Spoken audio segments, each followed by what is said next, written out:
what do your AI agents see and what do they actually do when something goes wrong? We're hardware agnostic, so we use either existing cameras or standard cameras that monitor all of those critical areas. So think of every machine, every transport belt. And then they also learn what the normal production process should look like and can identify issues instantly. So whenever they understand what's going on, they identify the issue in real time and take the right corrective action based on that. And this can be everything from stopping a machine, slowing down a conveyor, or triggering a shop floor alarm to alert the operator who's already there to make an action. So we detect, intervene, and thus contain the problems. And then all of this information and this visibility is provided to the production team so they know, hey, what happened? Why did it happen? And take the right action to make sure these problems don't appear again.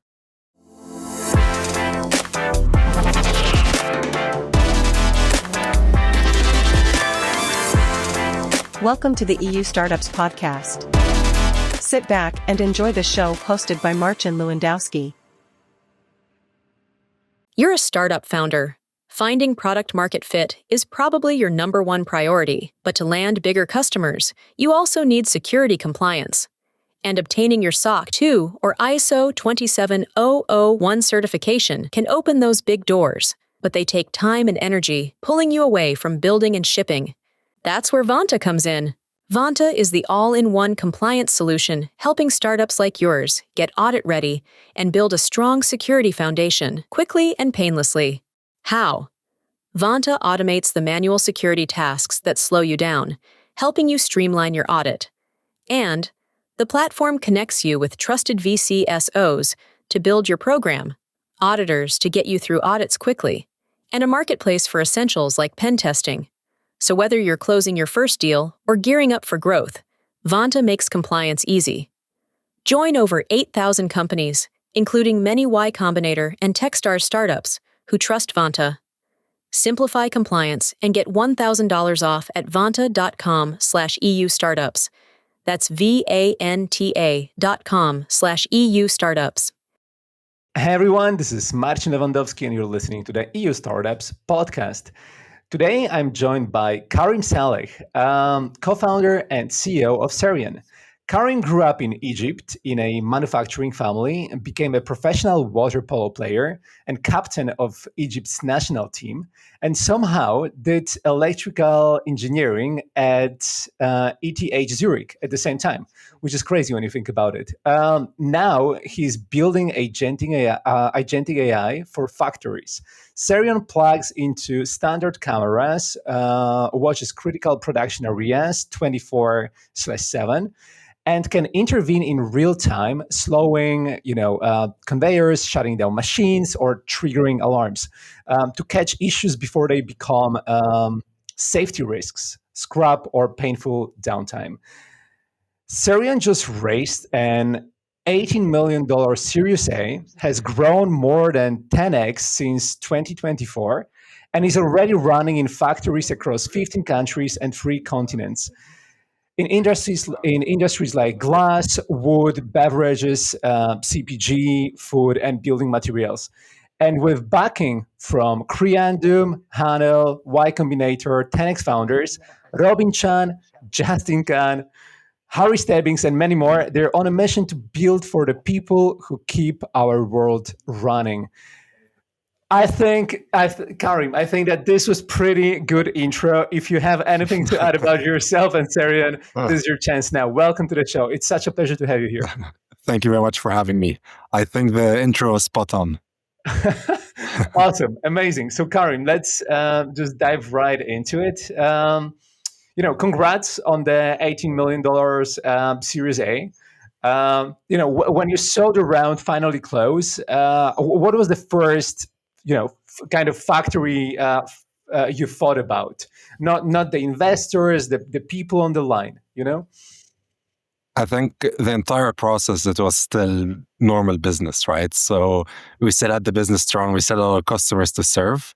Right. So I was never really off from thinking about the different factories we serve, right? And I think even during the closing process, I think 2 on-site visits because I just had to, Amazing. I love it. I love the answer. This is how you do it, right? This is how it works. That's why it works, actually.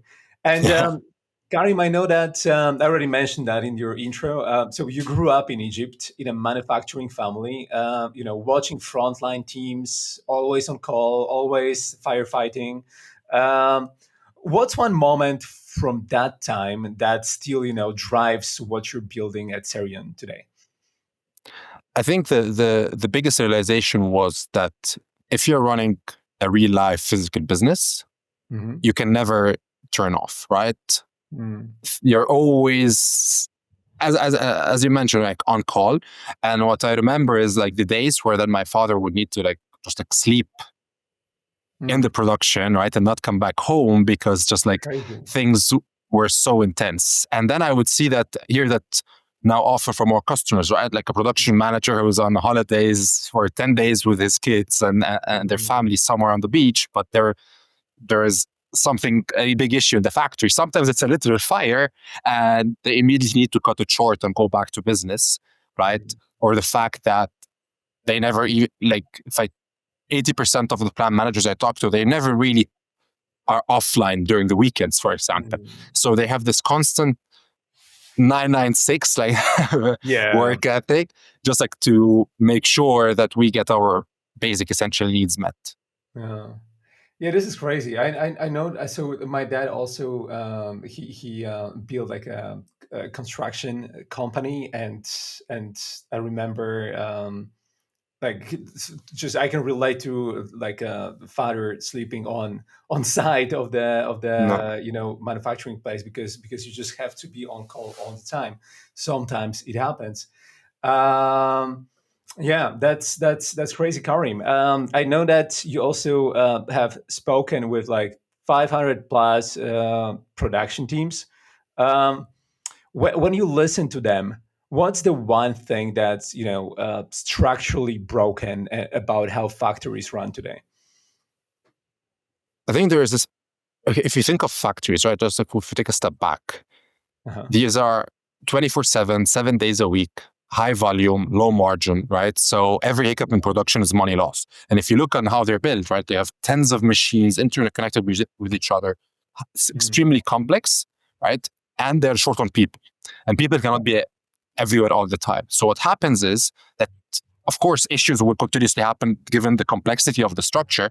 But because people can't be everywhere all the time, things go unnoticed or only detected when really like things have gone to shit, right? Like you have a big jam, a big blockage, high safety risk, even sometimes fires on those plants. And relying just like on, I would say, legacy sensors, which was like laser sensors, see if something's coming or not coming, and humans to take care of this complexity is just like an unrealistic, impossible task, right? And that's what we hear often like from those production teams. And this challenge is only getting worse with the fact that manufacturers are really short on labor today. They're struggling there's a big issue in workforce shortages. If you see like in the US alone, 600,000 manufacturing jobs are open at the moment. And this problem is only going to get worse. And the effect that it has is that it increases the stress and the pressure on our existing frontline workers and our existing teams. And the only way forward is actually automation technology to assist existing workers, right? Not to replace them, but to give them an additional hand and making sure they can operate in a simpler manner. Yeah, this is actually great that we are here in your story, because I just wanted to, like for someone who's never been on a shop floor, can you explain Cerrion like this? Like, what do your AI agents see, and what do they actually do when something goes wrong? Yeah. So if you think of that, right, like you have a production line, there's like 10 different machines connected with conveyor belts, and every machine is doing a specific task, and everything needs to be perfectly in sync for us to get for the end product to come out, right? You have like raw materials coming in and end product out, and they go through the entire value chain. And then today you have a bunch of like traditional sensors, right? You'll just like make sure that these machines are running, and then the operator who's working. Often is it one operator per line, two operators per line, depending on the industry and the setup, where they're just like making sure that everything is running as if they should, right? And if something goes wrong, it's up to them to react fast. So if you see, for example, if you take a beverage production line and then you see like a bottle falling down somewhere, if nobody detects that, that would block the production, lead to a huge jam up with like a lot of broken bottles, a mess, downtime, and the risk. And then the operator will need to come clean up this mess, restart the production line, and so on. And then you have the risk that it repeats. So we took it from first principles, right? We just we're hardware agnostic. So we use either existing cameras or standard cameras that monitor all of those critical areas. So think of every machine, every transport belt, every conveyor belt.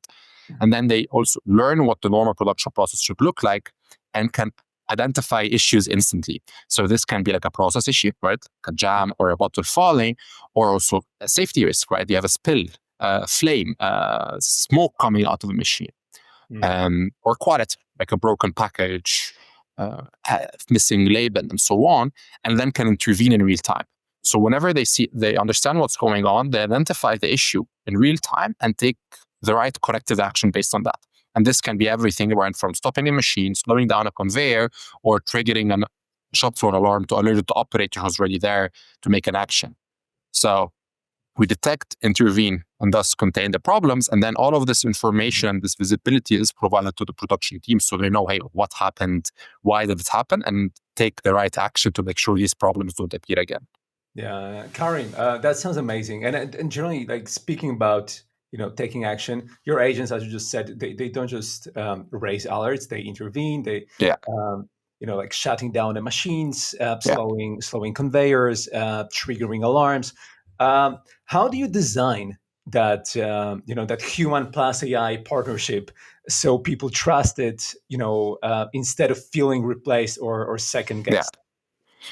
I think it's two components. Is one, understanding deeply what are the things that the human struggles with the most and what distress them the most, right? No human wants to be 24/7 under stress to make sure that they don't miss any issue and then need to sprint on it, right? So that's one component. So we want to make sure that you take these things away from them, right? So we are automating the things they hate doing, the things that also put them at risk, right? If the human is running to clear up a big jam, that puts them in a very risky situation. And two is then understand, okay, what are the elements we can use to empower them with better information, better visibility, right? So one thing production teams always struggle with is that if no human was there when the problem occurred, it's very hard to identify what actually happened. You would hear from teams just like going down to the line and waiting for the problem and keep watching it for maybe an hour to make sure to see when the problem reappears and understand what happens.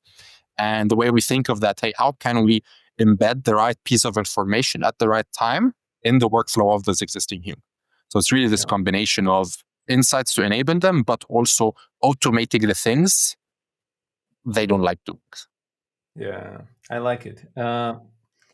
Karim, you've said manufacturers are resolving issues up to like 50% faster, cutting downtime and scrapping half and improving safety. Do you have can you tell me one story where, Cerrion caught something that humans just couldn't have seen in time?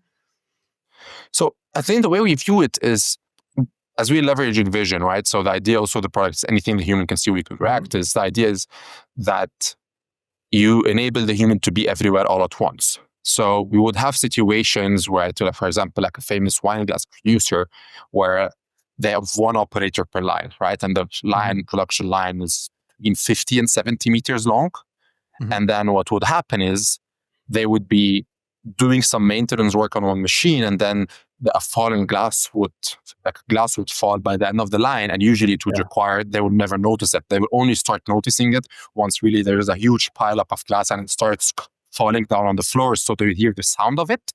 And now essentially, as soon as the falling glass happens, they hear from the Cerrion's AI agent, which tells them, hey, in their local language, in that case, like it's in German, hey, liegen das Glas conveyor 1, right? Falling glass in conveyor 1, and they were able to resolve it, just like adjust this glass and prevent this entire jam up from happening.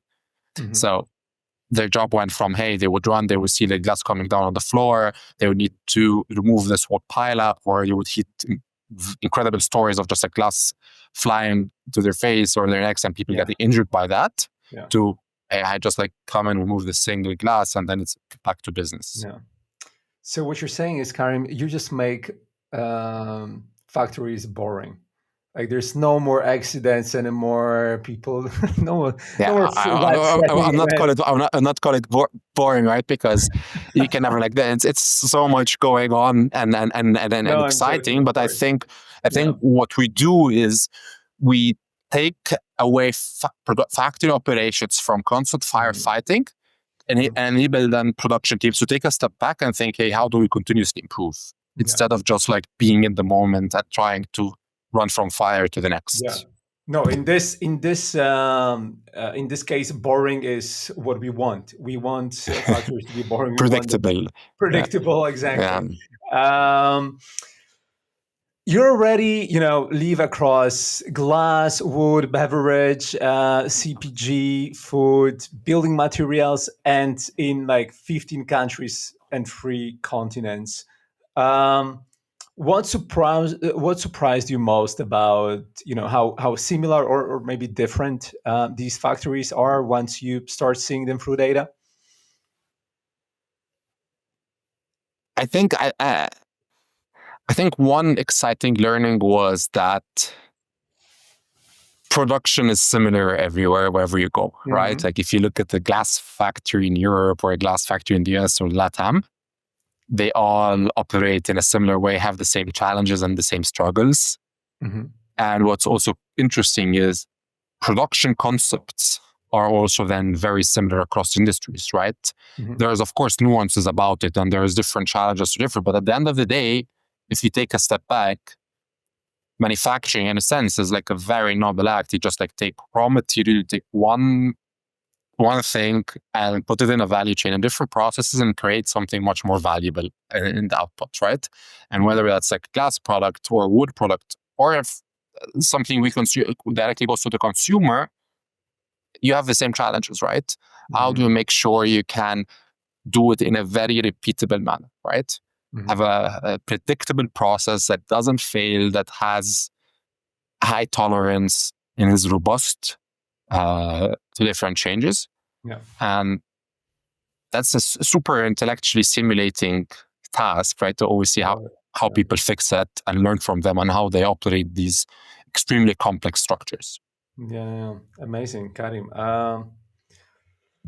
Yeah, I love it. I also love seeing your passion for it. And now let's move to the fun stuff.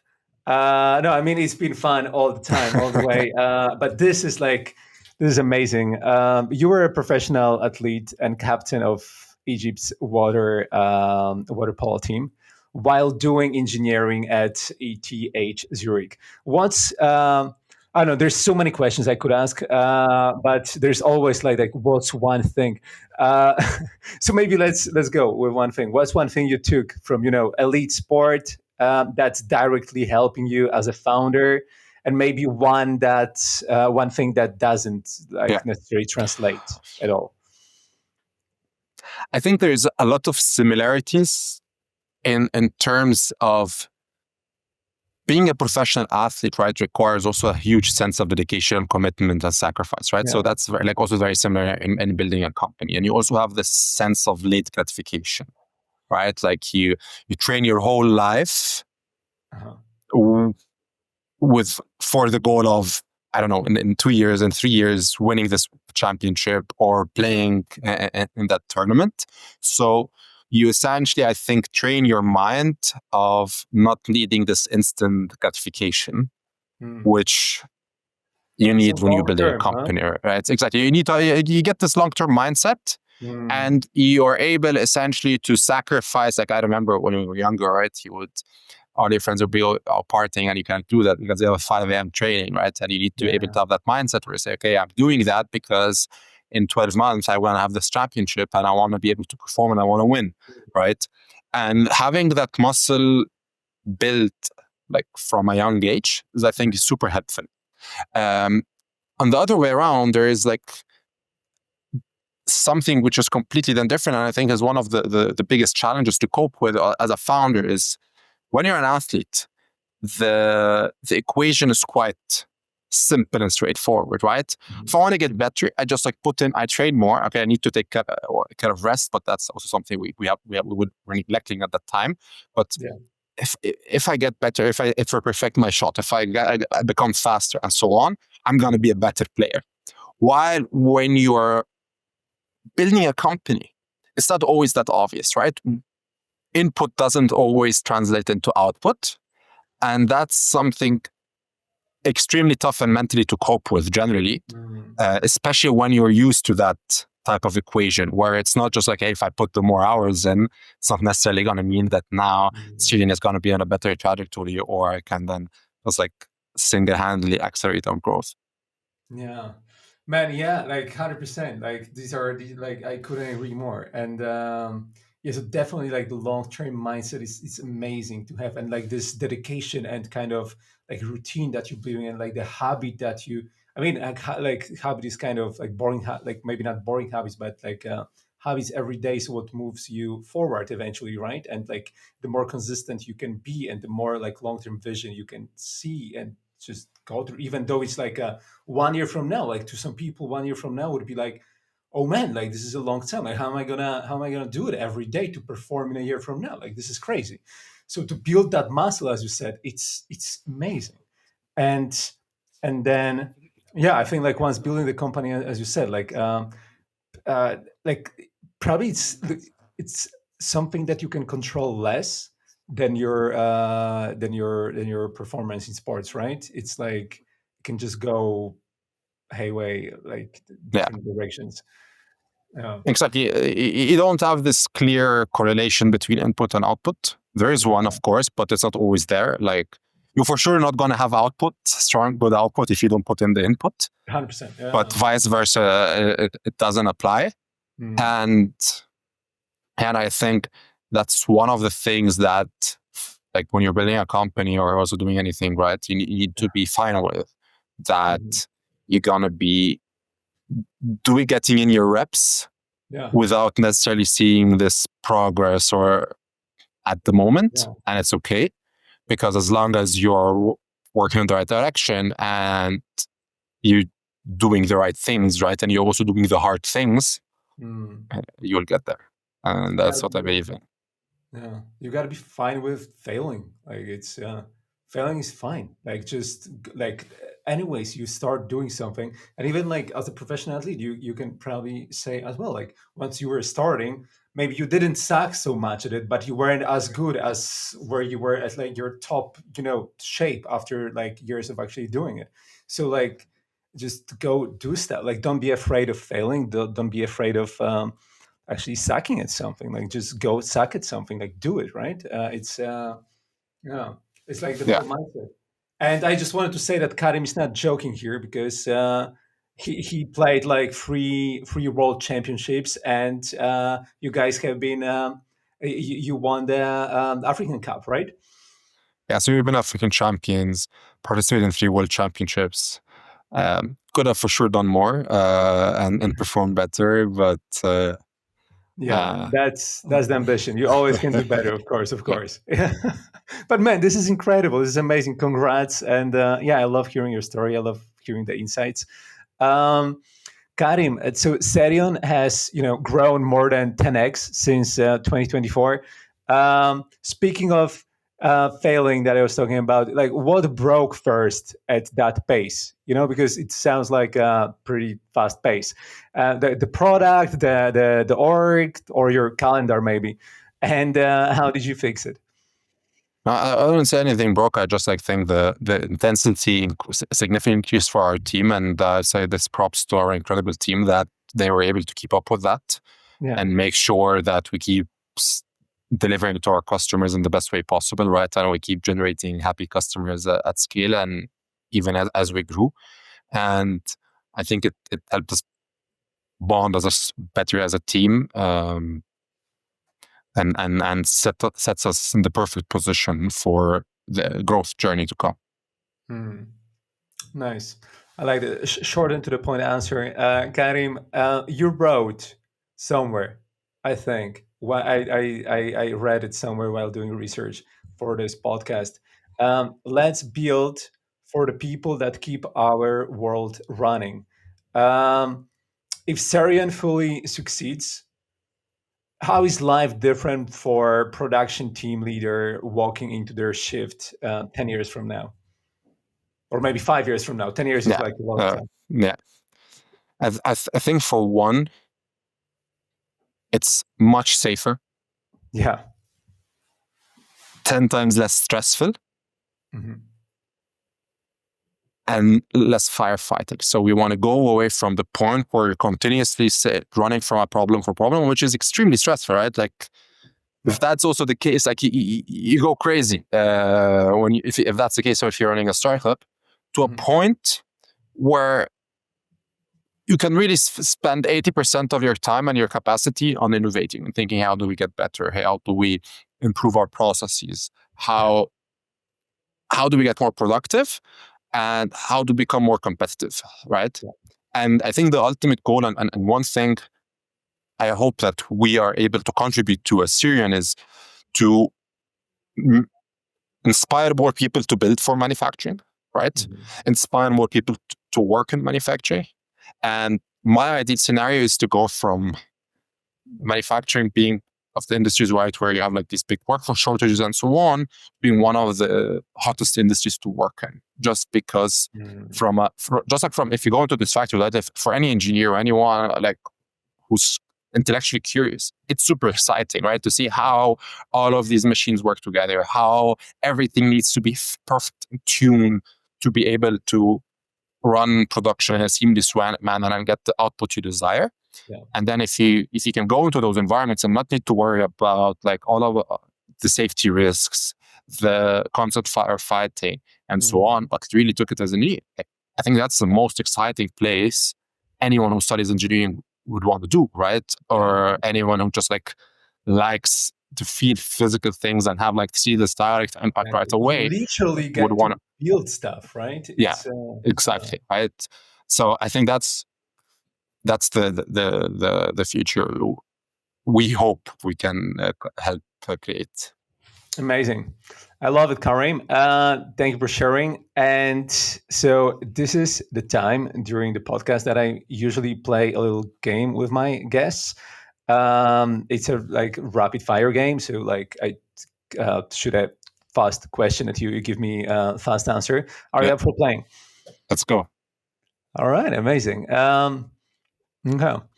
So Karim, what's harder, 5 a.m. water polo training or fundraising Series A?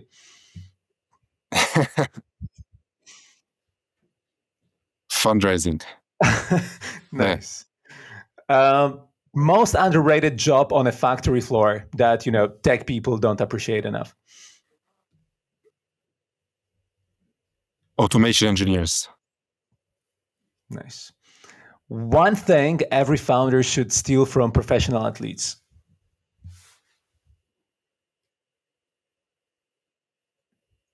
Routine. Nice. And the long-term vision. Right? Yeah. That also would be a good one. But I assume that every founder has that, right? So I assume that they're kind of, but yeah, true. Karim, biggest misconception people have about factories in 2025? That everything runs like perfectly and there's no opportunities to improve and to introduce better technology and new technology to help. And this is the last one. We talked about it, so I think I know the word that you're gonna use for this one. But yeah, so finish this sentence. The factory of the future is running with Cerrion. Nice. I like it. I thought you were going to say safe, but it's nice. Running with Cerrion means it's safe.